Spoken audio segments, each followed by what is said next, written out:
Hello and welcome to this edition of Press Conference. I'm your host, Jim DeLorenzo, the principal of Jim DeLorenzo Public Relations. You can find me online at jimdelorenzo.com. I have found that my career in public relations is my true vocation, telling the stories of my clients and colleagues in a compelling way to drive sales, membership, and awareness. I've been blessed in my career, and I have many ideas that might be helpful to you. If you have questions about public relations and how it can help you, please feel free to contact me directly, either by email at jim@jhdenterprises.com or by cell phone at 215-266-5943. I would enjoy a conversation with you. You can also find me on Twitter, Facebook, Instagram, and LinkedIn. As mentioned, in my career, I've had the good fortune to meet many interesting people: athletes, entrepreneurs, reporters, coaches, authors, executives, editors, entertainers, and innovators. My guest today is Paul Isenberg. Paul is a sales and organization leader with over 30 years of experience in Fortune 100 as well as small to middle market companies. His strength as an effective communicator in leading change has resulted in successfully building, restructuring, and transforming organizations. A natural leader, he has consistently increased productivity and profit dollars throughout his career.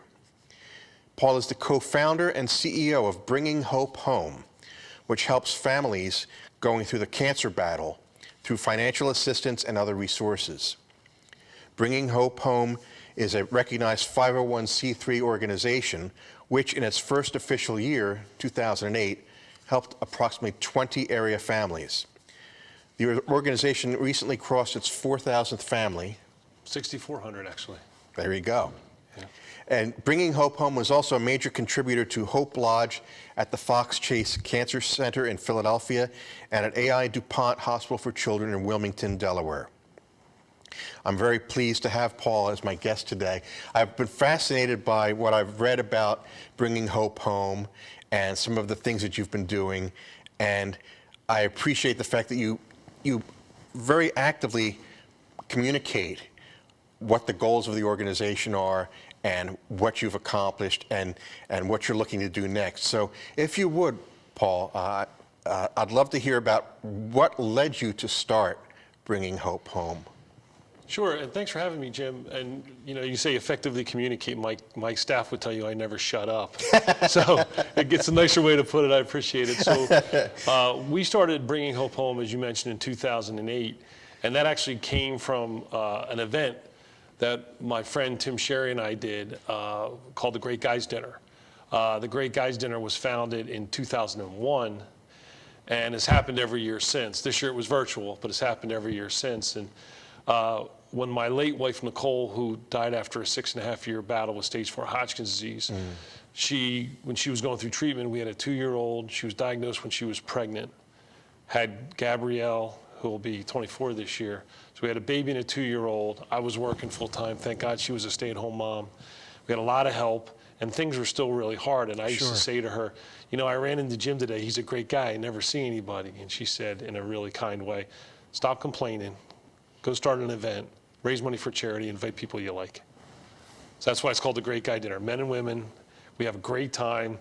The first year we had 100 people, raised 13 grand. Wow. We did it for 8 years with the American Cancer Society and then went on our own. And I'll never forget the day we went on our own. It was between our 7th and 8th year, and one of the guys who'd been coming every year, who'd been battling cancer, passed away. And we heard his wife was struggling, so we went to one of our donors and said, every year you give us $5 grand. We weren't even an organization, so all the money went to the American Cancer Society. We invited everybody and raised the money. And we went to this donor and said, every year you write a $5 grand check to the ACS. And the ACS does great work. And we said, this year, write them a $3 grand check. Give us the 2 cash, and together we'll give it to this family. Oh, wow. Just to do it. We just wanted to do it. And Tim Sherry, the other co-founder, and I, we gave the family this money. And 2,000 is not nothing, but it's not $1 million. Sure. But the impact that somebody cared enough about this family really touched both of us. And we said, there's something here, and we have to figure this out. So that's how we started. First year or two, we were the Great Guys group. Right. And then we had to change the name because one of my donors said, I want to write you a big check, but I'm not going to write you a check because you have the word guys in it. It makes it sound like a boys club. And it was interesting because Timmy and I were the only men involved in the organization at that time. And 70% of the families we helped were women. So I said, oh, okay. It took a while, but we became Bringing Hope Home. So. It is interesting, too, because when you test these things out and you start talking to people, you hear those different reactions. Yes. Yeah. And I didn't even think about that because we don't think about things that way. So that's how we started up. So, you know, our job is to be a family to the families that we help. You're not allowed to use the patient word in our office. It's a $1 fine. It's called the P word. And we help families. We help local families with cancer. We treat them like our families. We try to respect them as best we can. They're not a patient to us. They're a patient to everybody else. Oh, wow. Not to us. Yeah. So. That's fantastic. Yeah. Now, what gave you the impetus when you made that initial foray, when you went to your donor and said $2,000 to this family? Yeah. And why that particular family, or why did you? How did you see that as the pivot point? The family was just somebody that we knew that was just great people, like so many other families, and we just felt we could make a little bit of a difference. Right. And the reason I did it is when Nicole was sick, we had the best of a really bad situation. We had great family support. My mother-in-law and sister-in-law lived with us to help. We had great friend support, great neighborhood support, great school support, great church support, great work support. I worked for great companies that allowed me flexibility. And it was still unbelievably hard. And Nicole and I would leave some of the treatments and she would give me a list of people to help. She'd say, hey, this guy is looking for a new job. Hey, this person needs a plumber. You know somebody. So she, like you, spent a long time in the area, a long time on our network. And she used to give me a list of people to help. We weren't around yet as an organization. Right. She just told me, these are people that I think I like to be happily married, so I like to do what I'm told. And we felt that if we were having such a hard time with everything that we had, all the positives, our faith, family, and friends, there's other people that don't have one of those, any of those. Sure. So what can we do? So that was the reason, that was the real impetus behind. Let's start something that can be a family to other families. That's fascinating because, you think about all the agencies that we hear about and all the larger nonprofits and foundations that we hear about. And there is that, okay, I gave money to this, but the trickle down, if you will, right? Getting the direct assistance like that. That is something that's so remarkable about what you're doing, and that is a growing need, is because of bureaucratic red tape and not necessarily you get a diagnosis and you don't really know what to do next. And sometimes in the healthcare field, I found from my experiences with my father and my mother and my mother-in-law, you don't know who to turn to for the answers. And a lot of people don't have an advocate. Yeah. A lot of people just are showing up because they're told to show up, and haven't been explained to, nobody's explained to them, here's how you can get assistance, or here's how you help. And we help all types of people with all types of cancer. And we pay rent, mortgage, utility, car payment, and food. Oh, wow. And we don't give any money to the family. Right. We get the bills from the family. We confirm that they're real. We try to negotiate them down. And by the way, not we have a family department made up of Amy and Judy. And then the checks go directly to the bills.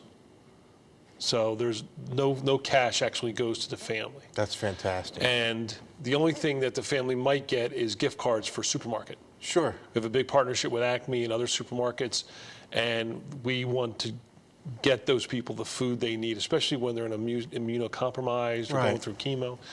And we just want to remove some stress. We're not going to cure the illness, but if we can remove some stress, we can deploy that money pretty quickly. We take the family nominations come directly from the social worker at the hospital. So the family has to be in our area, which is the Northeast. It's on our website, bringinghopehome.org, but the greater Philadelphia area, into Baltimore, a little into Pittsburgh, North Jersey, Southern New York, Southern Connecticut, and the greater Philadelphia area. And that family has to be in our area and has to be in some form of active treatment that the social worker will vouch for. So Now, how do you make yourself aware? How do you make the social workers aware of what you do? Is that constant conversation. Right. In fact, today, Monday after the holiday, this is our nomination day. So the first business day of the month is today. So the nominations come in, and when I left around 1 o'clock today, we had already had 35 plus applications in. Wow. So, I just had a conversation with my director of family outreach, Amy Siebold, and she's saying, you know what, this one social worker at this one hospital, we used to get a nomination from her every month. Then she had a baby, went on maternity leave, she just got back. We haven't gotten anything. Oh, wow. So we have to call her. Right. Remind her. You have to remind her. We're still I know here. you're busy. I know you got stuff going on. Please let us know. Yeah. So it's like any other business. You have to reach out. You have to contact people. You have to create a dialogue. We do a social worker newsletter. We're on the phone, probably like you. Yeah. If I'm on the phone, it's 80% of my day. Yeah. But I enjoy it. So. Sure. Now, as you mentioned, as I said, you're a natural communicator, Yes. and I think that's a very valuable resource to have, because as I've learned over the years in the public relations industry, if you have a great story to tell, you have to be able to tell it all the time. Right, and you got to believe it. Exactly, and you have I could see. Well, I also heard in our conversations earlier, you have a passion for what you're doing. Otherwise, you wouldn't be doing it. I love what I do. Yeah, and I think that's born from living it. I think it's born from Nicole passing away and me not being able to control that or change that. And I really, we are driven because we want to take some of that away from a family. Sure. If we can give any relief, like we have a family just through a contact, a gentleman called us, his mom was suffering from cancer. And I got an email from him on Friday, I think it was Friday, that his little boy has been diagnosed with cancer. Oh my gosh. Can you help me? Yeah. And you just want to reach and hug that guy and his family and say, let's talk about what you need. Right. What can we do? Because that's what we care about. We just want to help more families. Sure. That's all we want to do. And it is a family experience. Yes. When someone gets sick, and I think that's I would love to show. I think we have some photos that Paul gave us of our. This is one of your recent events. Yeah, that's at our 5K stomp in Westchester, Pennsylvania. We're affectionately known as Hope Nation. That's a registered trademark, and this is Hope Nation. These are about 800 people at a Friday night in Westchester coming together. If you can see in the lower left is Swoop. I see Swoop there, yeah. We're very blessed to be partners with the Eagles, the Phillies, the Flyers, the Sixers, the Union. So that's a great that's a great event for us. We couldn't have it this year, but we'll be back. And then I think we have another photo of... That's our Phillies family reunion 2 years ago at Chicky and Pete's, where every family we've helped that year gets a free ticket or tickets to the game, a hat or T-shirt, and lunch, and we all show up. And it's one of the, because our families are so ill, we don't get to see them in person. Sure. So it's one of my favorite days because I get to see Amy and Judy, who've been talking to these families all year long, get to meet each other. Right. It's wonderful. So so that's one of our favorite events. That's really neat. There's our team. So that's the best team in the history of the free world that I work with. How many people do you have on your team now? We're now 7 full-time, 2 part-time. Wonderful. Yeah. Wonderful.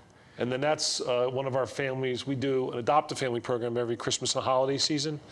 This year was all virtual with electronic gift cards, but the donor, like if your family adopted a family, you get a family, you get a list, you get a story, and you would get to buy, wrap, and deliver the presents to your family that you adopted.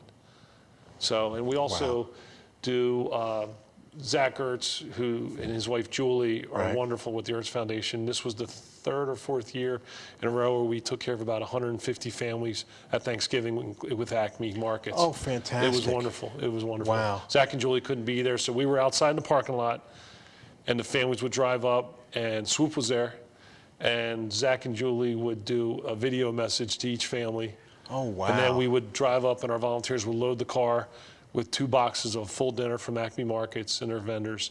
And then it was the best. Wow. So a lot of fun stuff. That's exciting. That's really exciting. We have a lot more to talk about with Paul. We're going to take a quick break. When we come out of the break, you'll be seeing a short video about bringing hope home, and then we'll have more conversation with Paul coming up.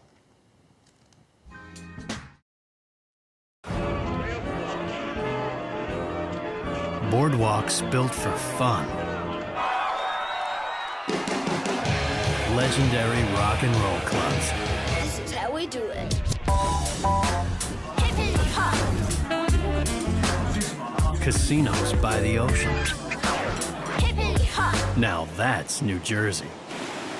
130 miles of beautiful beaches. Solid rock.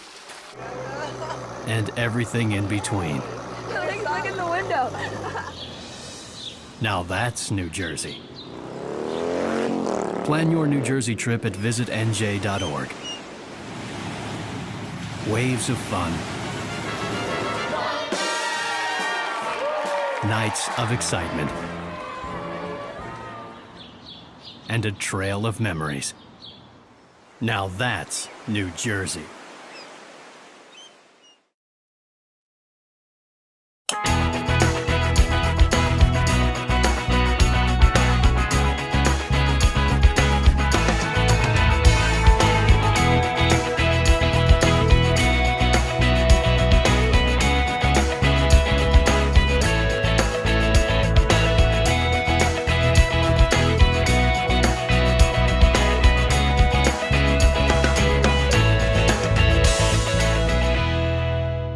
Hey, Hope Nation. I hope this video is finding everyone safe and well in these difficult times. I just wanted to share a couple quick thoughts I had regarding bringing hope home and all the fantastic work that they do. I myself am a family member of someone who was helped directly by bringing hope home, and I know that every dollar that they can goes towards families to help pay bills, groceries, utilities, everything that they need for the month, to just give them a little bit of breathing room and give them some reprieve so that they can worry about the more important things like getting to the doctor and spending time with family as opposed to have to worry about where their next meal may be coming from. Also, from a standpoint of donorship and being able to contribute to bringing hope home, I know that every dollar that I contribute to bringing hope home is going directly to helping families of those who are affected by cancer. Paul and his team do phenomenal work. I love them like family, and I'm very grateful to be part of such a great organization like Bringing Hope Home. Welcome back to press conference. My guest is Paul Isenberg of Bringing Hope Home, and you just saw a short video from one of the families that was Ben Courtney, his mom Penny. We're not supposed to have favorite families. She's one of our favorites, and he's wonderful, and the dad Peter's wonderful. Just a great family. And that was neat to hear him talking about what it does. It really gratifies me when somebody articulates what you want your organization to be when you first started. That's really gratifying. Now, you started Bringing Hope Home at the Good Guys. Yeah, great guys. Great guys. In 2008, and this was driven by the experiences you had with your late wife. Yes, correct. What had you done in your career up to that point that kind of led you to that path? I've always been a sales professional. Okay. So I worked in television. I worked for a small ABC affiliate in Oak Hill, West Virginia, on the sports desk for like a hot minute. And I went to work for Scott Paper back in the day. Yeah. I went to work for Shared Medical Systems. I was an insurance broker for 8 years, and more recently I worked for Haverford Trust. And Haverford Trust enabled me to do this job. So I've always been in sales at some level. And now you're in a sales in a different way, bringing. Yeah, it's really no different, Yeah. to be honest. But it's a lot. I work harder, but it's an easier job. Sure. If that makes sense. You're working harder because it's a passion It's a of yours. passion, Yeah. and I've always worked for great companies, so it was always easy to work for great companies. Like, I'm very comfortable. I still refer people to Haverford Trust. They're such a great organization and such great people. And my whole mode has always been, hey, this is what we do. This is how we do it. Do you want to learn more? Do you want to be a part of it? How can we get you involved? Like we were just talking in the break. Well, we'll sit and we'll talk about it. Exactly. It's got to be beneficial for everybody. You know, we need to benefit so we can help more families, but we also want you and our donors to benefit because they feel that connection where they're able to have an outlet or they're able to take their skills and participate. What is it that you want to do? Right. That's what the conversation's about. How can we be a good fit for you? And sometimes the answer is we can't. Sure. But that's okay. Yeah. Because I'll refer you to somebody who would fit. Because that's we try to do the right thing at all times. It's almost like a matchmaking process. Yeah. It really is. I always think of that when I talk to people and I have an idea of who they should talk to next. I always think of the connecting. Yep. And going beyond LinkedIn and going beyond networking, but just kind of making a connection. Always seems to be important to me to be able to share some connections. No, I and some agree. thoughts. And you're always connecting the dots. Like you're I don't know, I'm ADD, so I'm usually like 30 dots ahead of where we were when we started. So not always on the same page, but I got a lot of dots going. But also in the work that you're doing. It is a passion project. It is a passion experience. And I think that in any situation, whether it be a nonprofit, whether it be a for-profit, whether it be a small company or a big company, if you don't have a passion for what you're doing, you are lost. It's pointless. And I And you're think definitely operating at a deficiency. Yeah. And nobody can tell you, here's how you start passion. Like nobody can, you know, here, do these 3 things and then you'll be passionate all about them. of a sudden I have the passion now. So my children are in their 20s and some of them are trying to figure out what they want to do. And I'm like, just keep doing a lot of stuff and eventually something will come to you. Because I didn't really get into this. I got into this through a really sad piece. Sure. But I didn't think about it as a job until I was, 38, 40 years old. And I always liked what I did, but I in fact, my wife I got remarried to a wonderful woman who's a widow who actually went through a cancer battle. And she's very supportive of this. But there are times where she says to me, okay, slow it down. Slow it down. Yeah. Put the phone away, take a break. It's good to have that counsel. Yeah, wise counsel. Yeah. I'm blessed with that as well. But again, the whole idea of passion and enthusiasm. Sometimes the enthusiasm can be beaten out of you. You got to replenish. Yeah. I often refer to passion as you have so much in the tank, and you only expend it if you don't refuel it. You got to figure out what it is that refuels you. Going for a walk. I mean, my team. We've had in our world we lose people that we're close to. Sure. Everybody does. We tend to do it a lot because of what we do. And I remember years ago when one of our family people I walked in, she was in tears, and I said, "What's going on?" She goes, "So and so just passed," and I was upset. Sure. And I said to her, "Look, you need to go home, do what it is you do. Go for a walk, take a nap, read a book, pet a dog. Whatever you need to refuel, go do that, because you have to do that." Sure. So. It's interesting. I really appreciate you sharing some of this information with us. If people want to get in touch with you, the website is bringinghopehome.org. bringinghopehome.org, and I encourage you to take a look. I think they're doing great work. Paul and his team have come up with something that's really, really interesting and compelling. Sometimes we talk about the heart stories versus the head stories, and this is a heart story that makes you think after you feel it. And I really encourage people to contribute and to take a look, and also to being a guest. Sorry. Yep. Yeah. Thank you. For being a guest today. I really appreciate your time, and I'm looking forward to more conversations with you down the line. Thanks, Jim. I appreciate it. And I encourage you, if you have any questions or comments, to feel free to get a hold of me, either by phone at 215-266-5943 or by email at jim@jhdenterprises.com. I'm also on LinkedIn, Twitter, Facebook, and Instagram. No TikTok yet, though. And I look forward to hearing from you. I hope to hear from you soon, and I look forward to seeing you all again here very, very soon. Goodbye.